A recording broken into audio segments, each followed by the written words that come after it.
Muito obrigada, excelentíssimo senhor presidente do Supremo Tribunal Federal e também deste julgamento, ministro Ricardo Lewandowski, de quem eu tive a honra de ser aluna logo no primeiro ano da Faculdade de Direito. Cumprimento o presidente da Casa, cumprimento todos os senadores presentes, agradecendo esse período de convívio, os ensinamentos. Cumprimento, primeiramente, e agradeço o doutor Hélio Bicudo pela confiança depositada e pelos ensinamentos deste período. Cumprimento meu sempre professor Miguel Reale Júnior, doutor João Berkman, doutor Eduardo Neme, que estão conosco, né, nessa jornada. Gostaria de recordar que, diferentemente do que foi dito aqui ontem, este processo é do povo. Este processo é não só dos movimentos sociais que nos apoiaram, inclusive assinaram a exordial, mas esse processo é de cada um dos brasileiros que individualmente se manifestou por este período e deu força para que nós pudéssemos e conseguíssemos chegar até aqui.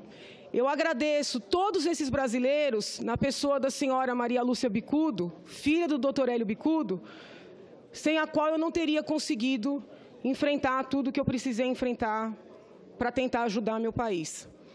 Eu reitero o que já disse perante a Câmara e o que disse também na comissão neste Senado, que ao trazer este pleito de afastamento da senhora presidente da República para o Congresso Nacional, eu estou renovando a confiança que tenho nesta Casa.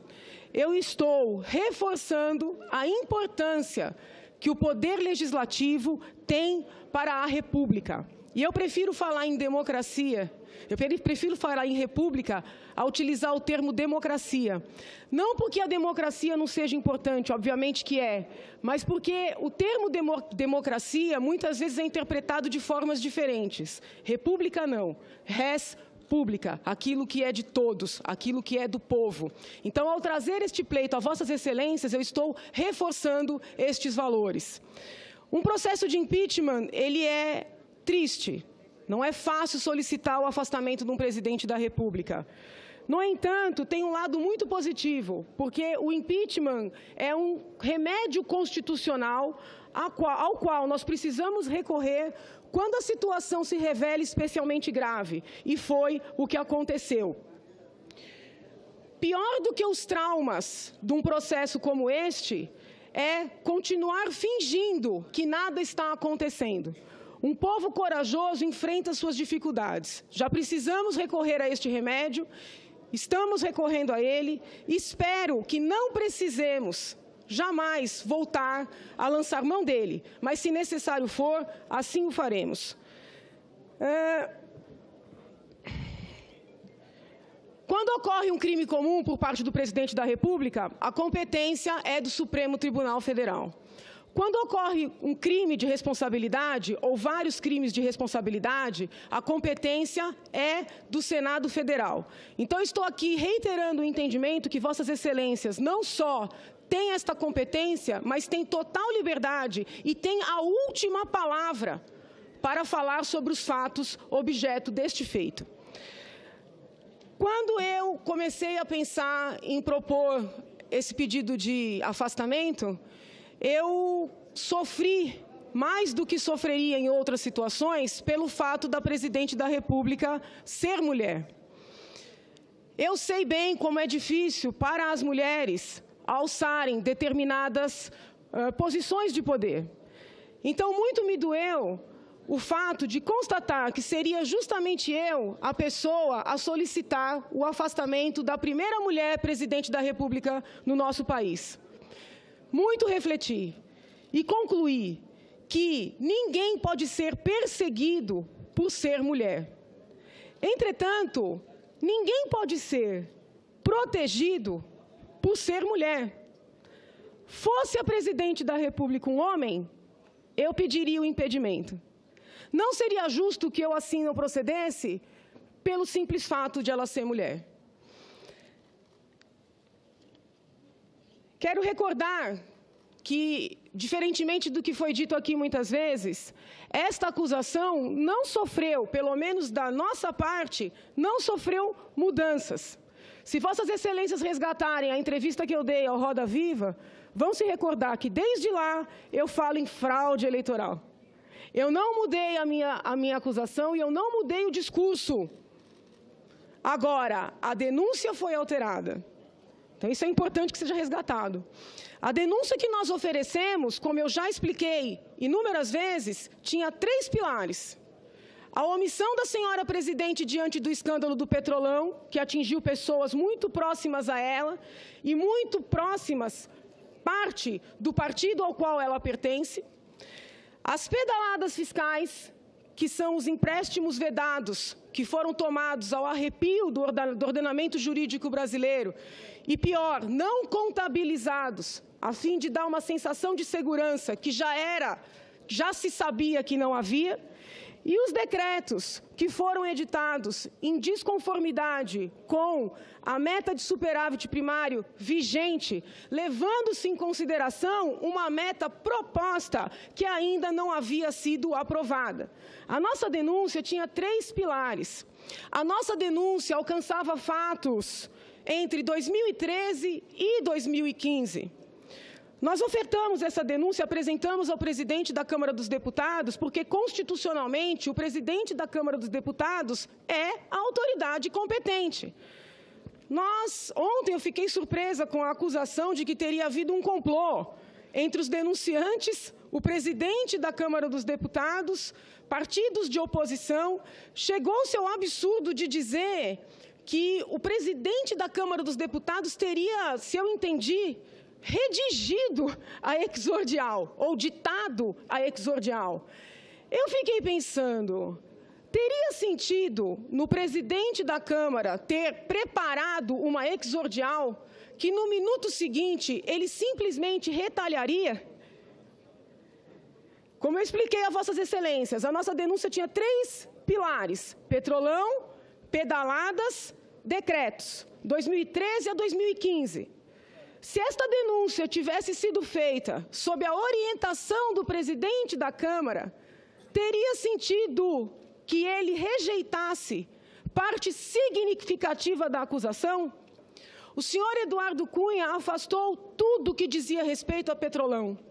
O senhor Eduardo Cunha afastou tudo que dizia respeito aos fatos anteriores a 2015.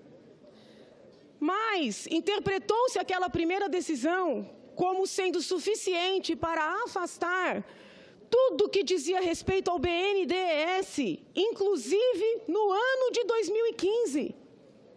E vossas excelências bem sabem da gravidade do que aconteceu no BNDES.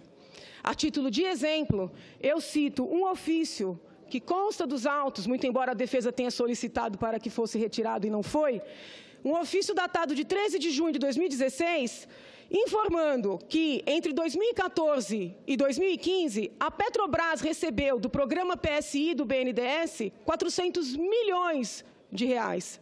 A Braskem, entre 2014 e 2015, recebeu do BNDES, programa PSI, por meio das pedaladas fiscais, 350 milhões de reais. É curioso que estas mesmas empresas estejam no centro do escândalo do Mensalão. Várias investigações. O dinheiro público saiu por meio das pedaladas, alimentou empresas grandes, inclusive a estatal, que, pelo outro lado, estava sendo sangrada. Todos os levantamentos feitos mostram que os valores das pedaladas que foram destinados aos programas para as pessoas carentes não chegam a 2%. Então, a argumentação que vem sendo aqui utilizada no sentido de que haveria uma espécie de inexigibilidade de conduta diversa por parte da senhora presidente, ela não procede. As pedaladas favoreceram principalmente grandes e médias empresas, favoreceram os ricos. Esse discurso que vem sendo adotado, ele é completamente falacioso. Mas vejam, vossas excelências, como poderia o presidente da Câmara ter nos orientado a fazer esta exordial para, no ato seguinte, cortá-la completamente? É intrigante que a defesa criou um discurso de que o nosso processo seria um golpe porque foi iniciado pelo presidente da Câmara. Seria, portanto, ilegítimo, um desvio de finalidade, né? Porque essa coisa de que ele ditou a peça é inovação, mas a história do desvio de finalidade vem sendo repetida ao longo do tempo. Por outro lado, não fosse a decisão do presidente da Câmara, a defesa não teria nenhum argumento a sustentar aqui perante Vossas Excelências. Porque, por um lado, eles entendem que o presidente da Câmara não tem legitimidade, né? Foi desvio de finalidade. Por outro, aquela decisão primeira, né, que para mim é uma decisão a título precário, já vou explicar por quê. Aquela decisão primeira, eles se apegam com unhas e dentes. É a decisão mais importante dos autos. Foi a decisão que deu o tom, que circunscreveu, né? Ora, ou bem o homem tem legitimidade, ou bem o homem não tem legitimidade. O que não dá para compreender é que a um só tempo o homem seja a expressão do golpe e o limite da legalidade, porque é isso que está acontecendo. Eu quero recordar a Vossas Excelências que o Supremo Tribunal Federal, no julgamento que decidiu qual seria o rito aqui, seguido para o nosso processo, o Supremo Tribunal Federal disse o seguinte, e eu vou utilizar as palavras da Corte, não estou com isso fazendo juízos de valor. Não é possível que a Câmara Baixa cerceie a Câmara Alta. Quando o Supremo disse isso, estava dizendo que a votação na Câmara não significava o recebimento da denúncia. Apenas o Senado poderia receber a denúncia, ou seja, a decisão do plenário da Câmara, 2/3, não vinculava o Senado Federal.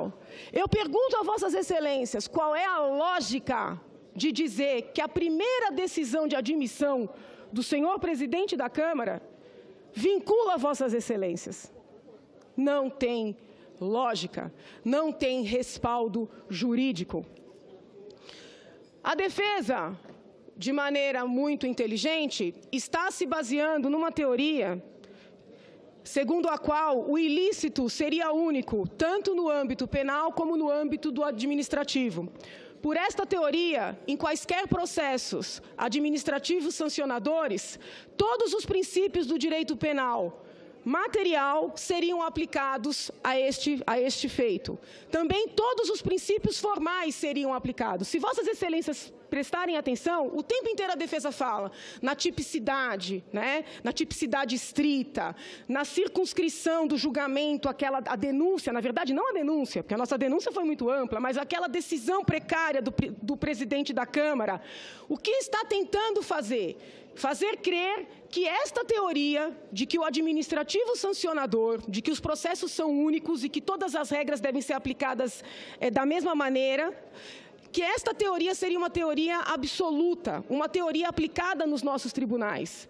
Mas isso não é verdade. Eu respeito os adeptos de tal teoria. Porém, o próprio professor Geraldo Prado, que veio aqui prestar depoimento na condição de testemunha, reconheceu que ele é partidário dessa teoria, mas ela é minoritária. Como são minoritárias as garantias extras que foram concedidas às senhoras presidente da República. Eu não estou fazendo queixa aqui, eu só quero que isso seja reconhecido para que Vossas Excelências tenham a consciência tranquila ao darem o seu veredito. E para que o povo brasileiro tenha consciência tranquila de que nada fora do que é legal e do que é legítimo, porque não basta ser legal, está sendo feito nesta oportunidade. Nesse sentido, eu reitero a convicção de que nós deveríamos seguir os ensinamentos do falecido ministro Paulo Brossard, quando diz que o Senado é soberano. O Senado é tão soberano que ele tem o direito e o dever de analisar a denúncia na íntegra e, inclusive, levar em consideração fatos posteriores. Eu tenho sido coerente com esta convicção desde o primeiro minuto. A meu ver, sempre foi possível e necessário e adequado trazer para este processo todas as delações. A delação de Delcídio, a delação de Cerveró, a delação de Mônica Moura e outras tantas. Quando a defesa solicitou o anexo das gravações, a nossa posição foi que venham as gravações, mas que venham todas, porque a defesa tem esse costume. Eles só querem trazer o que lhes interessa. E muitas vezes recortam as provas no pedacinho que lhes interessa. Que venham as gravações. Vem, inclusive, aquela que diz que se o Marcelo Odebrecht fizer a colaboração premiada, funcionará como uma flecha no peito da presidente Dilma Rousseff.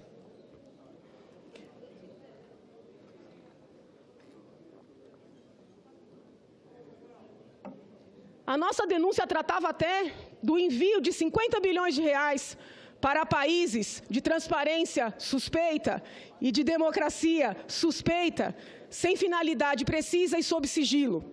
Isso também foi afastado. Pois bem, pode o colega levantar e dizer, Janaína, isso tudo está fora do processo. Isso tudo pode estar fora do processo por uma decisão do deputado Eduardo Cunha, mas isso é a nossa realidade. E senadores da República não podem votar fora da nossa realidade. É necessário que o mundo saiba que nós não estamos tratando aqui de questões contábeis. Por isso eu perguntei para um dos professores, acho que o próprio professor Prado, professor, o que foi dito para os colegas professores estrangeiros, para eles se convencerem de que foi golpe? O que foi dito a eles? Foi dito que a presidente está sendo afastada com base em 3 decretos? Foi dito que ela está sendo afastada por causa de um probleminha de contabilidade? Se foi isso que foi dito, é razoável que eles estejam pensando que é um golpe. Ou foi dito que nós, povo brasileiro, fomos vítimas de uma fraude? Ou foi dito que nós, povo brasileiro, fomos enganados? Percebem? Eu não tenho como chegar aqui e me curvar às vontades totalitárias da defesa, né, que a todo momento tentam circunscrever a nossa fala, o nosso pensar, como partido que se diz dos trabalhadores, procurou fazer com cidadãos brasileiros, mas não conseguiu e não conseguirá. As questões que são apontadas aqui como questões contábeis, na verdade, constituem uma grande fraude. Esta grande fraude foi, de maneira muito preciosa, apontada pelo procurador Ivan Marques, procurador do Ministério Público Federal. Curiosamente, a defesa trouxe o parecer deste procurador e leu um único parágrafo. O parágrafo que diz que o procurador entendia que os empréstimos tomados, que as relações mantidas com os bancos públicos não constituiriam operação de crédito.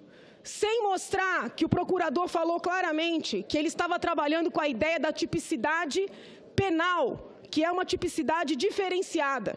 É uma tipicidade que requer mais. A área penal, até por envolver a liberdade do ser humano, ela é mais garantista e é assim que tem que ser. A parte em que o procurador da República escreveu que houve fraude, que as pedaladas foram feitas com o fim de não mostrar na contabilidade do governo que o dinheiro dos bancos públicos estava sendo utilizado para que a população tivesse a sensação de que a nossa poupança era real, né, de que a poupança existia, esta parte eles não dizem, esta parte eles não leem. A parte em que o procurador da República escreveu, foi feito um falseamento. Eles criaram um prazo de 24 meses no BNDES e sequer cumprir esse prazo. Com relação ao Banco Safra, eles tiveram a desfaçatez de dizer que não havia prazo. O ex-ministro Nelson Barbosa esteve aqui quando eu perguntei a ele, ministro, nós estamos discutindo 5 dias, 30 dias, 15 dias, ministro, qual é o prazo para Vossa Excelência? O que foi que ele respondeu? O prazo não existe, depende da disponibilidade do Tesouro. Ué, se depende da disponibilidade do Tesouro, é o seguinte, paga quando quiser. Eu pergunto, um banco privado se submeteria a isso? Foi demonstrado aqui que não. A bancada que defende a senhora presidente solicitou a reabertura dos trabalhos da comissão de impeachment aqui no Senado. Com que fundamento? Com o fundamento de que a oitiva do procurador Ivan Marques era essencial para a justiça da causa. Quando Vossas Excelências foram chamados a votar a pronúncia aqui no plenário, quantas questões de ordem foram levantadas para dizer que o procurador Ivan Marques teria que ser chamado? Quantas questões de ordem? Pois bem, Houve a pronúncia, nós apresentamos o libelo, abriu-se o prazo da contrariedade ao libelo. A defesa teve a oportunidade de arrolar 6 pessoas. Pergunto, onde estava o nome do procurador Ivan Marques? Eles solicitaram tanto que o feito fosse reaberto, que a instrução fosse reaberta para ouvir Ivan Marques. Quando abre-se a possibilidade, Ivan Marques não aparece no rol. Aparecem pareceristas, aparecem os advogados, aparecem economistas que não leram os autos do processo do TCU. Aparece uma testemunha que, no curso do processo, foi nomeada para um cargo público. Em qualquer outra situação, isso seria tido como um fato grave. E quando as pessoas envolvidas foram questionadas acerca desta nomeação, a reação foi de absoluta naturalidade. É isso que o PT está fazendo com o nosso país. Diante do que é inadmissível, eles agem com tamanha naturalidade que até nós, cidadãos comuns, acabamos acostumando com o ilícito. Ivan Marques não foi chamado porque Ivan Marques não poderia desdizer o que escreveu. E ele escreveu que o país foi vítima de uma fraude.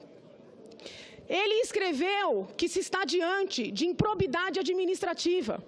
E Vossas Excelências bem sabem que o equivalente da improbidade administrativa para os demais agentes públicos, quando se trata da Presidente da República, é o crime de responsabilidade. Tem decisão do Supremo Tribunal Federal neste sentido. Quando a acusação desmistificou a tese de que o parecer do procurador Ivan Marques seria favorável à defesa, qual foi o argumento da defesa?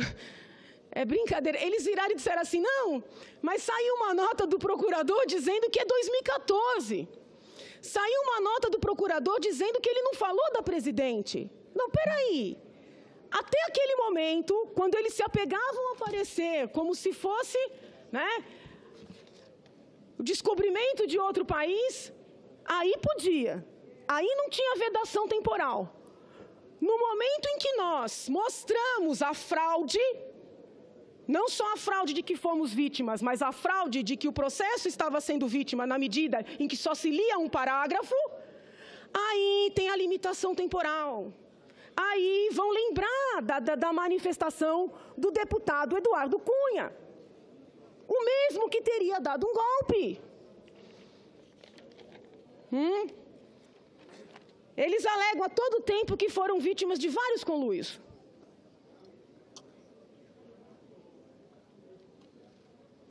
Conluio de Eduardo Cunha com os partidos de oposição, com os denunciantes. Depois surgiu um conluio do procurador do TCU com o auditor do TCU. Depois chegaram a sugerir que eu teria me encontrado com uma das testemunhas, sendo que eu não aceitei nem me hospedar no hotel que as testemunhas estavam hospedadas para não ter nenhum risco de passar no mesmo corredor. O único, eu acho que se tiver alguém fazendo algum tipo de composição neste processo, é Deus. Foi Deus que fez com que várias pessoas, ao mesmo tempo, cada uma na sua competência, percebessem o que estava acontecendo com o nosso país e conferisse a essas pessoas coragem para se levantarem e fazerem alguma coisa a respeito. Eu vou conversar com Vossas Excelências um pouquinho sobre a Lei de Responsabilidade Fiscal. É claro que Vossas Excelências sabem, mas a população brasileira precisa saber, porque eu não quero que ninguém deste povo tenha isso de dúvida a respeito da legitimidade do que está acontecendo aqui. Eu quero o povo brasileiro com o coração tranquilo. Isso é importante para mim. Não adianta ganhar. Eu quero que o povo sinta que isso aqui é necessário.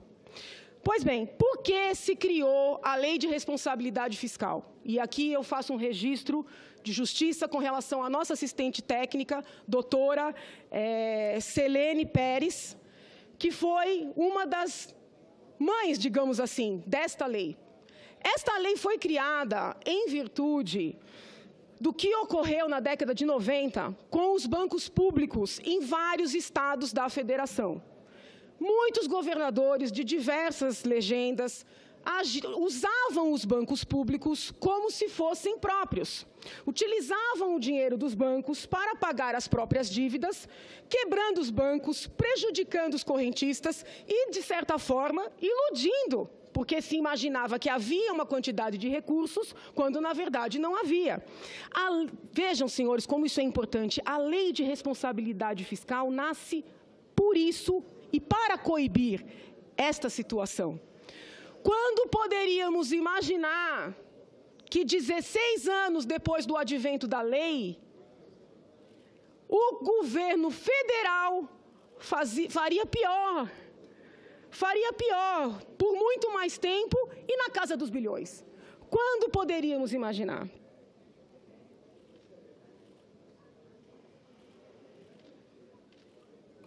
Mas o fato de eles não respeitarem a responsabilidade fiscal é coerente, porque o partido da senhora presidente votou contra a lei de responsabilidade fiscal, como votou contra a Constituição Federal.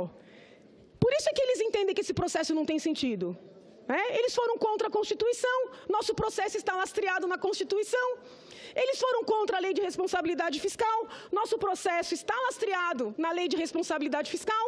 É compreensível, é quase coerente, dentro da sua incoerência de sempre.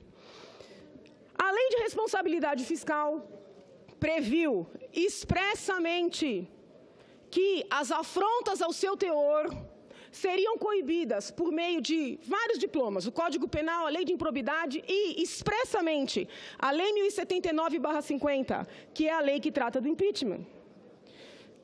Para atualizar esta lei, foi editada uma outra lei, no mesmo ano da Lei de Responsabilidade Fiscal, ou seja, uma lei que a complementou, que é a Lei 10.028 do ano 2000.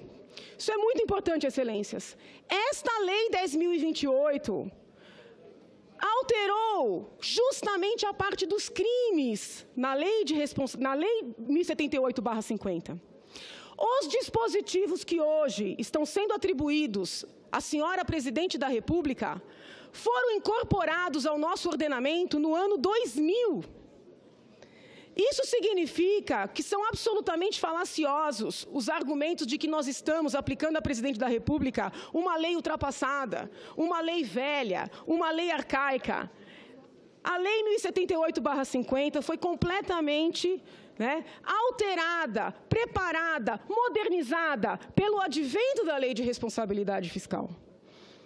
Esta lei de responsabilidade fiscal, que diz que qualquer valor dela que seja ferido enseja o impeachment, no seu artigo 36, ela proíbe que os entes da federação e também dos estados que usem o seu poder para tomar empréstimos dos bancos públicos. Essa proibição é clara.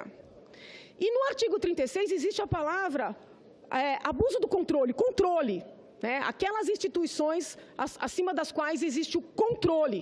Isso é importante que seja dito. Porque a defesa, como não tem argumentação para fazer frente ao que nós estamos falando, tem se apegado a essa história de que não seria operação de crédito. Mas o que é uma operação de crédito na essência? É você utilizar o dinheiro de outrem. E foi isso que aconteceu. Entendeu? E foi isso que aconteceu. Incidiu juros. Eles dizem, mas não havia contrato escrito. Não havia acordo de vontades. O próprio assistente técnico escreveu, olha, faltou contrato. Quando eu questionei na comissão, doutor, o senhor equipara, o que o senhor acha que foi diferente a situação dos estados para a situação agora que nós estamos enfrentando? Ah, doutora Janaína, lá tinha contrato escrito, aqui não tem. Mas o senhor então está equiparando contrato com instrumento de contrato? Qualquer aluno iniciante do direito sabe que o instituto do contrato não se confunde com o instrumento do contrato. Então, com todo respeito, a única diferença entre a situação que nós estamos vivenciando hoje e a situação que nós vivenciamos quando a lei foi criada é que os valores são muito maiores, a audácia foi muito maior e a fraude foi significativa porque lá Justamente porque tinha contrato, havia a contabilização. Aqui não. O expediente aqui adotado, como bem apontou o procurador Ivan Marques, não foi adotado para financiamento propriamente dito do governo. Foi para financiamento, mas foi para criar a sensação de que nós teríamos dinheiro para dar continuidade aos programas que foram alardeados no ano eleitoral, né, como sendo aqueles que cresceriam, né, indefinidamente. Muitas foram as testemunhas que confirmaram que, no ano de 2014, programas sociais como o FIES foram inflados. 2013 tinha um montante, 2014 subiu significativamente, 2015 caiu. O que foi esse movimento? Esse movimento foi resultado da fraude. Onde é que está a fraude? A fraude tem dois lados. Primeiro, eles pagaram o que era do seu dever com o dinheiro dos bancos públicos, Caixa, BNDES, Banco do Brasil. Não escrituraram esses débitos como despesa. Ao mesmo tempo, não cortaram não escrituraram como receita, ao mesmo tempo, não cortaram as despesas. Então, eles criaram uma ilusão. Aqui eu tenho as minhas despesas. Não aparecem os débitos com os bancos públicos. Então, eu sou uma pessoa, né, que sou adimplente. Aqui eu tenho as minhas receitas. Não se fizeram os cortes necessários em 2014. Quando eu cruzo isso aqui, o que eu tenho? Superávit. Eu tenho uma poupança boa. No ano eleitoral, os especialistas olhavam essa poupança, a presidente subia no palanque e dizia: eu vou aumentar Minha Casa Minha Vida, eu vou aumentar a Bolsa Família, eu vou aumentar a FIES. Os especialistas inocentemente olhavam e diziam: é verdade, ela tem dinheiro para isso. Porém, estava tudo maquiado.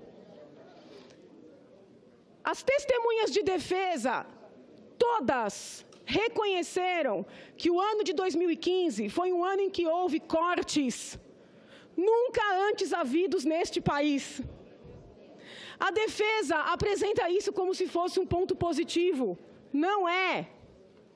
O corte de quase 80 bilhões que ocorreu em 2015 é a prova de que eles não fizeram cortes que já eram sabidamente necessários em 2014. E por que não fizeram? Porque se fizessem, a fraude não daria certo. Porque se não fizessem, não teriam como ter inflado os programas que estavam alardeando como sendo possíveis de ter continuidade. Por isso eles não fizeram os cortes. Vossas Excelências vão se recordar, quando o ministro Nelson Barbosa esteve aqui já no plenário, ele disse que graças aos cortes de 2015, 2016 não foi um ano tão difícil. Aí eu perguntei para ele: Excelência, utilizando esse mesmo raciocínio, se tivesse havido cortes em 2014, 2015 não teria sido um ano tão difícil? Ele falou: com certeza. O ministro reconheceu. Foram ouvidas várias testemunhas de defesa aqui, doutor Cláudio, doutor Orlando, doutor Iara, dentre outros. Todos reconheceram que os cortes em 2015 foram muito diferenciados dos de 2014. A título de exemplo, eu recordo Vossas Excelências que no Ministério da Educação, em 2014, o corte foi da ordem de menos de 1,5 bilhão, e em 2015 foi de quase 12 bilhões. 12 bilhões. As pessoas acreditaram que iam continuar no FIES, no ProUni, no Ciência Sem Fronteira, não só porque a presidente mentiu, mas porque os balanços mentiam, as estatísticas mentiam. A fraude foi completa, Excelências. A fraude foi na fala e a fraude foi documental. Quem ouvia a fala e olhava o documento dizia: ela está falando a verdade? Eu pergunto a Vossas Excelências, isso é ou não é um estelionato eleitoral? Eu entendo que sim. Para fazer frente à ilação de que teria havido um conluio entre o procurador do Ministério Público de Contas e o auditor, eu gostaria de recordar que a própria testemunha do BC, se eu não me engano, o doutor Marcel, esteve aqui e relatou que toda essa fraude começou a ser desvencilhada quando, em uma auditoria convencional do BC, fizeram uma visita à Caixa Econômica Federal.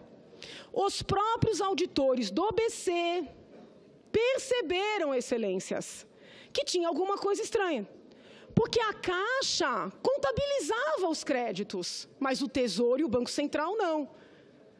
Quando eles começaram a analisar essa situação estranha, foi que foram constatar que isso não acontecia apenas na Caixa Econômica Federal, mas acontecia no BNDES, acontecia no Banco do Brasil, que é o objeto deste feito. Isso é importante que fique bem claro, porque senão parece assim, foi tudo no Tribunal de Contas, né?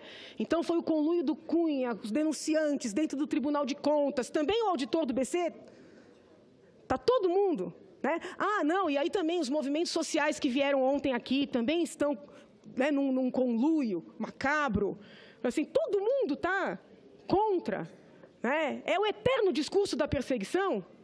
Isso é importante que seja dito, mas vamos além. Quando o Tribunal de Contas da União mandou que os débitos fossem contabilizados, possibilitando, inclusive, que fossem parcelados, eles decidiram pagar na íntegra. Eles apresentam esse argumento como se fosse favorável a eles, né? Mas não é, não. Eles decidiram pagar na íntegra porque não adiantava mais lançar a mão das pedaladas. Porque a preocupação deles era a maquiagem. Na medida em que o TCU falou contabilize, regularize, paga-se na íntegra. Para que vou continuar pagando juros? Né? Por quê? Paga-se na íntegra. Isso é muito importante que fique claro. E, excelências, não sou eu que estou dizendo isso, não. Isso está escrito no parecer do assistente técnico da Defesa, página 85, se vossas excelências quiserem conferir. Tá? Uma nota técnica do Tesouro Nacional citada pelo próprio assistente técnico da Defesa. Eles querem desmerecer as testemunhas que a acusação arrolou? E eu digo a vossas excelências, não foi só a acusação que arrolou testemunhas, o juízo também chamou. O juízo chamou o doutor Tiago Alves e o doutor Albernaz. Doutor Tiago Alves e doutor Albernaz foram categóricos no sentido de que os bancos públicos foram instrumentalizados, que no ano de 2015, essa instrumentalização chegou à casa de 58 bilhões, 15 bilhões apenas no Banco Safra. E eu gostaria de chamar a atenção para um fato que a Defesa sempre se esquece. Com relação às contas de 2015, quem fez o relatório não foi o doutor Júlio Marcelo, por quem eu nutro uma grande admiração. E agradeço o trabalho sério dele, porque sem o trabalho sério dele eu não teria feito o meu trabalho sério. Quem fez o relatório de 2015 foi o doutor Paulo Bugarim, procurador-geral do Tribunal de Contas. Estará ele também em conluio?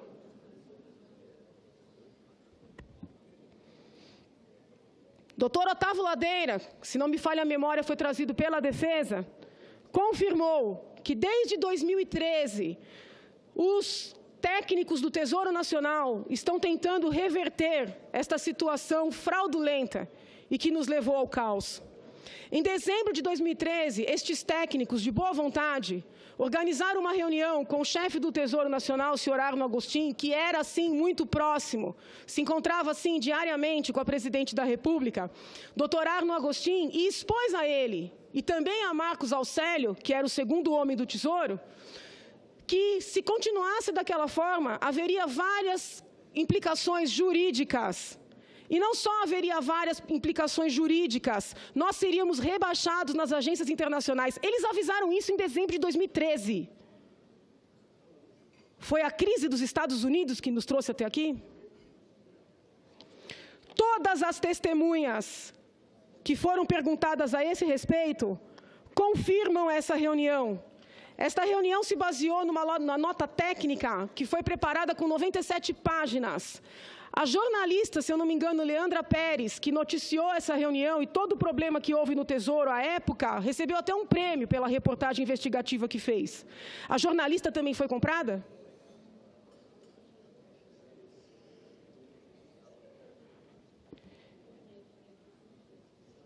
No que concerne aos decretos, eles insistem que a meta é anual. A meta de superávit primário é anual. Porém, a Lei de Responsabilidade Fiscal, no seu artigo 9º, em vários outros dispositivos, exige que o acompanhamento da meta seja feito bimestralmente. Porque de que adianta ter uma meta anual que só vai ser olhada no final do ano? É necessário, pela seriedade da responsabilidade fiscal, que esse acompanhamento seja frequente. E o próprio ex-ministro Nelson Barbosa reconheceu que existe uma junta orçamentária formada pelo ministro da Fazenda, ministro do Planejamento e ministro da Casa Civil, que se encontram bimestralmente com a presidente da República para apresentar a ela a evolução do acompanhamento da meta. É falacioso o argumento de que o TCU teria mudado de posicionamento. Primeiro, ainda que isso tivesse ocorrido, uma eventual decisão do TCU não afastaria a Constituição Federal, a Lei de Responsabilidade Fiscal e a legislação orçamentária vigente para o ano, a LOA. Mas isso não aconteceu. De maneira muito ardilosa, como sempre, a defesa pega um acórdão do TCU de 2009, que trata de decretos de contingenciamento, que não fala expressamente sobre abertura de créditos por meio de abertura de créditos suplementares e diz que houve uma mudança de posição e que nós estaríamos pretendendo aplicar retroativamente uma norma que não existia. As normas todas existiam, mas sequer a orientação foi alterada. Isso foi confirmado, inclusive, pelo próprio professor Lodge, ao final do seu depoimento aqui, quando eu perguntei, professor, o acórdão fala expressamente? E ele disse, fala de decretos de contingenciamento. Vejam, Vossas Excelências, que eu estou fazendo questão de me basear nas testemunhas deles. E com relação à perícia? A perícia, olha, o episódio da perícia, ao lado desse episódio do parecer do procurador, me deixam até agora atônita. Porque a perícia foi toda a favor da acusação. Toda. A perícia confirmou os empréstimos, confirmou que são operação de crédito, confirmou que não foram contabilizados. Está muito baixo? Tá muito... Ah, falo mais alto? Ah, tá. Não, que o senhor falou alguma coisa, eu não entendi. Eu já sou de gritar, então eu falei, não é possível. A perícia confirmou que os decretos foram editados em desconformidade com a meta vigente, levando em consideração uma meta proposta, como muitos funcionários vieram aqui trabalhando como se fosse uma medida provisória, né? A perícia, no que tange à autoria, disse que, no que concerne aos decretos, havia lá a assinatura da presidente. O único ponto em que a perícia, eles entendem que é favorável, mas que eles poderiam sair por aí alardeando, é quando eles dizem, não houve achados que demonstrem a participação da presidente nas pedaladas. Ora, as pedaladas foram uma fraude. O que se queria? Um e-mail da presidente, um ofício dizendo, não contabilizem. Não obstante a perícia tenha corroborado a acusação, o tempo inteiro eles sustentam que a perícia foi favorável a eles. Excelências, e eles mentem tão bem, eles são tão competentes no marketing, que a gente acredita. Até as pessoas que estão do meu lado falam, poxa, doutora, que pena que a perícia não foi favorável. E eu, às vezes, mostro um papel. Não, mas eles são tão convincentes. Né? Excelências, a prova de que a perícia foi favorável à acusação é muito simples. Nós não fizemos nenhum questionamento aos peritos. Eles fizeram 70. 70 pedidos de esclarecimento. Quem pede 70 esclarecimentos para aquilo que lhe é favorável? A nossa assistente técnica fez um laudo perfeito, como uma mulher que conhece muito da matéria, corroborando as conclusões dos peritos. O assistente técnico dele, aliás, acho que foram 2, tentaram demolir o laudo pericial. Esta perícia lhes foi favorável? Eu não compreendo. Com relação ao dolo, além de todos os alertas da imprensa, do MPU, do TCU, dos técnicos do Tesouro, o ministro Adams admitiu na comissão que em 2014, ele, numa atitude preventiva, já sabedor que essa situação estava posta, aconselhou o ministro Mantega, Tombini e Arno a pagarem as pedaladas. Numa atitude muito hábil, o advogado disse, não, esse conselho veio quando o TCU mandou pagar. E eu falei, não, doutor.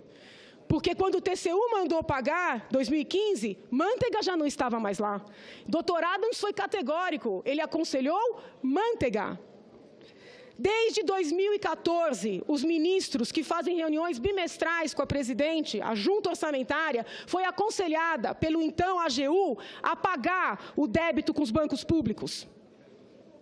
E eles mentem. Além desses avisos todos evidenciarem o dolo e a autoria da senhora presidente, eu gostaria de lembrar que foram muitos os órgãos públicos envolvidos para que essa fraude desse certo. Desse certo para eles, né? Não para nós. Para nós deu muito errado. Excelências, foram envolvidos o Banco Central, o Tesouro Nacional, o Banco do Brasil, a Caixa Econômica Federal, o BNDES, a SOF do Ministério do Planejamento. Eu indago a vossas excelências, quem é a autoridade que está acima de todos eles? Quem coordenou tudo isso? A presidente é inocente? Eu tenho ouvido reiteradamente que a presidente é uma pessoa honesta. Eu louvo a educação da presidente ontem nesta casa, eu louvo o fato dela ter vindo a esta casa, entendo que foi respeito para com vossas excelências, muito embora tenha desrespeitado anteriormente, estamos aqui também por causa disso. Porém, não me parece honesto dizer para um povo que existe dinheiro para continuar com programas que para esse povo são essenciais, quando já se sabe que eles não existem. Não é honesto juntar um parecer e ler apenas um parágrafo. Não é honesto dizer que uma perícia que é absolutamente contrária lhe é favorável. Não é honesto vir aqui e não responder nenhuma das indagações, por mais claras e objetivas que fossem. Não é honesto agraciar uma testemunha no curso do processo com um cargo público. Não é honesto acusar uma colega sem checar. Mas tudo isso, excelências, não é honesto acusar uma pessoa de ter sido paga quando se sabe que ela não foi. Tudo isso foi muito bom para que o povo brasileiro percebesse como é o modo PT de ser. O modo PT de ser é esse. É a enganação. É o PT que não pede desculpas. É o PT que nega os fatos, nega a realidade. Quando eu entrei neste processo, eu pensei, meu Deus, eu sou uma defensora, né? Eu vou fazer uma grande acusação. Não é simples. Os senhores não pensem que eu fico feliz acusando, não fico. Porém, eu me coloco nesse processo como uma defensora do Brasil. Nós precisávamos fazer alguma coisa. Na semana passada, eu recuperei os autos do processo do ex-presidente Collor. E havia muitos diálogos no sentido de que estamos inaugurando uma nova era, agora o Brasil vai mudar. Gostaria de pedir a vossas excelências que tivessem em mente que eu sofri muito para chegar até aqui hoje. As pessoas do nosso povo estão sofrendo muito com as consequências desta grande fraude. Acima do problema monetário, do problema em termos assim de desvios e corrupção, o que nós carecemos é de transparência. É significativo que a lei de responsabilidade fiscal trate da transparência. Nós precisamos de transparência fiscal, mas nós também precisamos de transparência humana. Nós não aguentamos mais a política do marketing. Nós queremos líderes que olhem nos nossos olhos. Então, eu peço a vossas excelências, eu entrei nessa história sem ser chamada, porque eu entendi que era necessário para defender o meu país. Eu quero sair daqui e voltar para o anonimato, a tranquilidade do anonimato. Eu peço a Deus e a vossas excelências que compreendam a magnitude desse momento e o tanto que esse povo está precisando de seriedade e transparência. Eu digo a vossas excelências, e eu estou finalizando, que eu não quero precisar tomar uma medida como essa novamente. Mas se for necessário, eu tomo. Então, eu conto com Vossas Excelências para que nós possamos garantir um Brasil melhor, um Brasil mais limpo e mais translúcido para as nossas crianças. Muito embora eu esteja convicta de que eu estou certa e de que eu estou fazendo certo, mesmo quando eu estou certa, eu reconheço que as minhas atitudes podem gerar sofrimento para as pessoas. E mesmo estando certa, eu peço desculpas.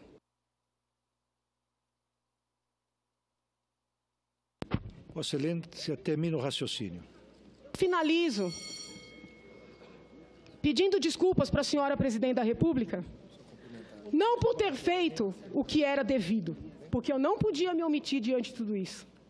Eu peço desculpas porque eu sei que a situação que ela está vivendo não é fácil. Eu peço desculpas porque eu sei que, muito embora esse não fosse meu objetivo, eu lhe causei sofrimento.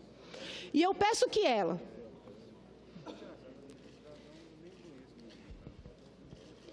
um dia entenda que eu fiz isso pensando também nos netos dela. Eu agradeço.